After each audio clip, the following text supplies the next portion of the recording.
ফুসফুসে অস্বাভাবিক পরিবর্তন, ভেতরে জমেছে বালি। টলিউড অভিনেতা রাহুলের ময়নাতদন্তের রিপোর্টে উঠে এলো গুরুত্বপূর্ণ তথ্য। রাহুলের শেষ সময় নিয়ে নতুন তথ্য পোস্টমর্টমে। 1 ঘন্টারও বেশি সময় সমুদ্রের জলের তলায় ছিলেন অভিনেতা রাহুল অরুণোদয় বন্দ্যোপাধ্যায়। ফুসফুস এবং খাদ্যনালীর ভেতরে মিলেছে প্রচুর বালি ও নোনা জল।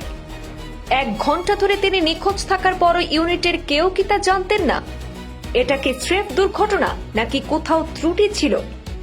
টলিপাড়ার নিরাপত্তা ব্যবস্থাকে ঘিরে উঠছে বড় প্রশ্ন। সংগীত জগতের ধ্রুবতারা তথা আসামের হার্টথ্রব জুবিন গর্গের মতো সমুদ্রে শেষ সমাধি হল টলিউডের অভিনেতা রাহুল অরুণোদয় বন্দ্যোপাধ্যায়ের। রাহুল অরুণোদয়ের অস্বাভাবিক মৃত্যুতে এবার সামনে এসেছে হাড় হিম করা তথ্য। দীঘার তালসারিতে শুটিং করতে গিয়ে গত রবিবার অভিনেতা জলে ডুবে প্রাণ হারান।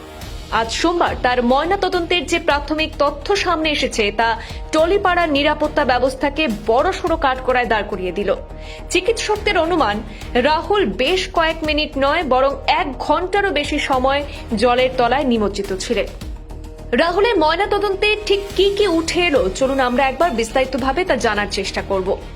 রাহুলের মরদেহ পরীক্ষার পর চিকিৎসকরা জানিয়েছেন তার ফুসফুসের অবস্থা স্বাভাবিক ছিল না। ফুসফুস এবং শ্বাসনালীতে বালি পাওয়া গেছে। অভিনেতার ফুসফুসে ফুলে স্বাভাবিকের তুলনায় প্রায় দ্বিগুণ হয়ে গিয়েছিল। ফুসফুস এবং খাদ্যনালীর গভীরে অস্বাভাবিক পরিমাণে বালি এবং নোনা জল মিলেছে। দীর্ঘ সময় নিমজ্জন। চিকিৎসকদের মতে সামান্য সময় জলে ডুবে থাকলে ফুসফুসের ভেতর এত পরিমাণ বালি ঢোকা সম্ভব নয়। এটি প্রমাণ করে যে তিনি দীর্ঘক্ষণ জলের নিচে ছিলেন। অ্যালকোহল পরীক্ষা।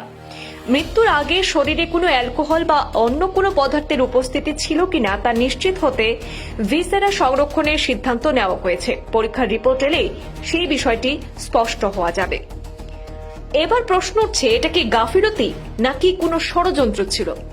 ময়নাতদন্তের এই রিপোর্ট প্রকাশ্যে আসতেই প্রশ্ন উঠছে যে ইউনিট মেম্বাররা তবে কি করছিলেন সেখানে?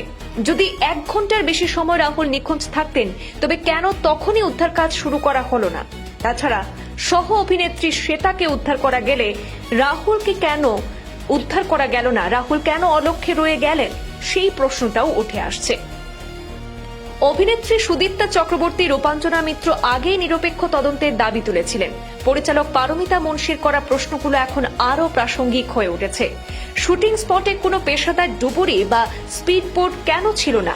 ড্রোন শটের নেশায় কি তবে একজন প্রতিভাবান অভিনেতার জীবনে নিরাপত্তা তুচ্ছ হয়ে গেল? নানা প্রশ্ন উঠে আসছে। প্রিয়াঙ্কা সরকারের প্রিয় বন্ধু এবং ছোট্ট সহজের বাবা রাহুল ছিলেন একজন ধারালো লেখক এবং দক্ষ অভিনেতা। তার পরিচালনায় প্রথম ছবি মুক্তি পাওয়ার আগেই এই অকাল প্রয়াণ টলিউডের জন্য এক অপূরণীয় ক্ষতি। আর্টিস্ট ফোরাম শোক প্রকাশ করে জানিয়েছে, রাহুলের এই সৃষ্টিশীলতা চিরকাল অমর হয়ে থাকবে। কিন্তু পরিবারের দাবি এবং সহকর্মীদের সম্মিলিত চিৎকার এখন একটাই যে এই ঘটনার পূর্ণাঙ্গ তদন্ত চাই। সকলেই জানতে চান রাহুলের সঙ্গে ঠিক কি ঘটেছিল। এটা কি স্রেফ একটি দুর্ঘটনা ছিল নাকি এর পেছনেও কোনো ত্রুটি ছিল, কোনো ষড়যন্ত্র ছিল? তার তদন্তের দাবি তুলেছেন সকলেই। ব্যুরো রিপোর্ট, পূর্বাঞ্চল প্রতিদিন।